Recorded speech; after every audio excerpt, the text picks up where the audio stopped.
দেখতেই পাচ্ছেন অদ্ভুত একটা জিনিস। এই জিনিসটার নাম নাকি আইসক্রিম।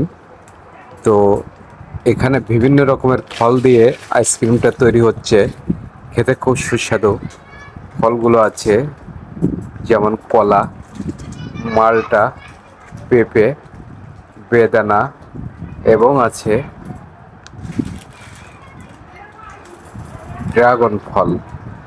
তো এই সমস্ত ফল দিয়ে তৈরি করছে খুব সুস্বাদু একটি আইসক্রিম।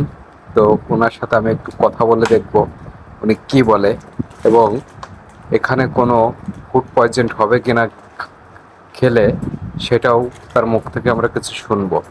তো আমার সাথে থাকুন এবং এবং দেখতে থাকুন উনি কি বলে। আসুন, চলে আসুন আমার সাথে, উনি কি বলে তার মুখ থেকে শুনি। আপনি বলেন। ওটা অরিজিনাল ভালো মাল। এটা আমাদের কোনো কালার কেমিক্যাল নাই।